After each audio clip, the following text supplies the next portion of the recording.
c'est quoi la galoute? C'est toutes les galères par lesquelles je passe. C'est ma galoute, à moi. D'accord? Quelqu'un, Dieu préserve, il s'est hospitalisé, il est en galoute, mon Kepchuto, il sort de chez lui, il est exilé de chez lui. Quelqu'un maintenant, il prend un PV, quelqu'un maintenant, là, chacun, Shalom Bayit, le Chinour, chacun dans son domaine, il a sa galoute.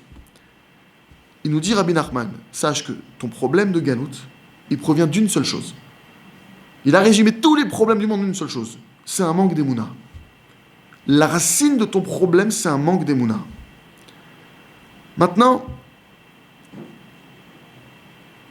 les nations du monde, ils parlent d'une chose. Je vais essayer de vous donner des exemples concrets.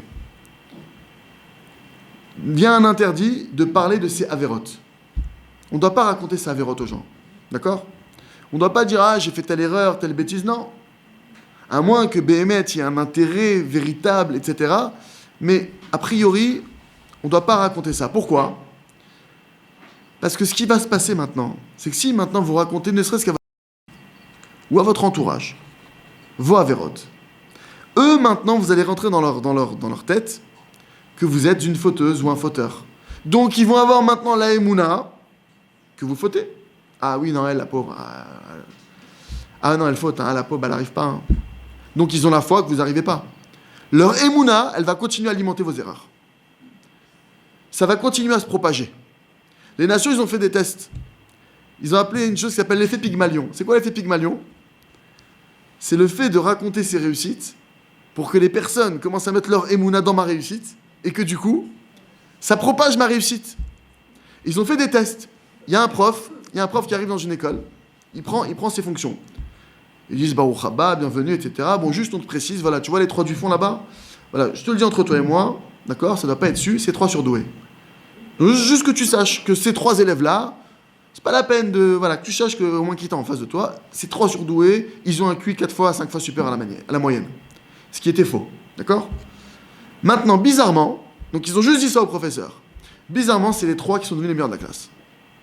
Pourquoi? La émouna du professeur. Le professeur, il a la foi que c'est les meilleurs. Ils sont devenus les meilleurs.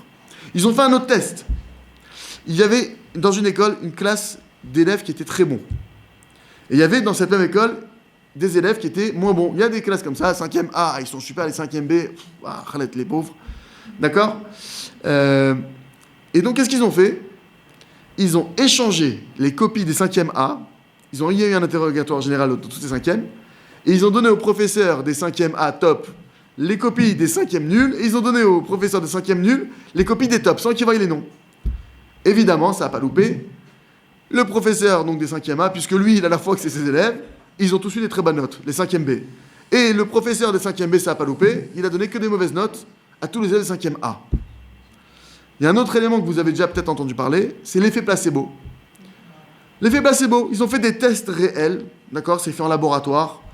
Ils créent un médicament, d'accord. Ils vont prendre 3 parce qu'ils font des tests pour savoir s'il y a des effets secondaires et autres. Et ils font ce test-là. Ils vont donner donc à des personnes qui ont le même problème le médicament, sauf que sur 3 personnes, il y en a un, la gélule, elle est vide, c'est du sucre. Il n'y a rien dedans. Et Béhémet, ils s'aperçoivent que ces personnes-là guérissent. C'est pas systématique, mais il y a des personnes qui guérissent. C'est inexplicable. Il a pris la gélule, celui-là, il a guéri. Il a pris le sucre, il a guéri.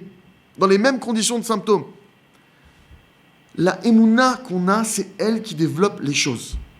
Si maintenant, j'ai la émouna que mon enfant, c'est un nul, eh ben bravo, kolakavod, maman. Vous êtes la responsable, ben bravo, vous allez bien réussir votre coup, parce qu'il va rester comme ça, chas v'shalom, cet enfant. Si j'ai la émouna que je suis nul, kolakavod, je comprends pas, je réussis pas dans la vie, bah faut pas chercher midi à 14h, qu'est-ce que tu penses de toi? Bah c'est vrai que je suis pas très fut-fut. Bon bah voilà, c'est réglé. Je cherche pas. Il y a des gens dans la vie aujourd'hui qui réussissent très fortement, ils ont juste foi en eux. Je parle même pas de gens maintenant, je parle pas de Torah, je parle pas de religion, etc. C'est des gens qui ont confiance en eux.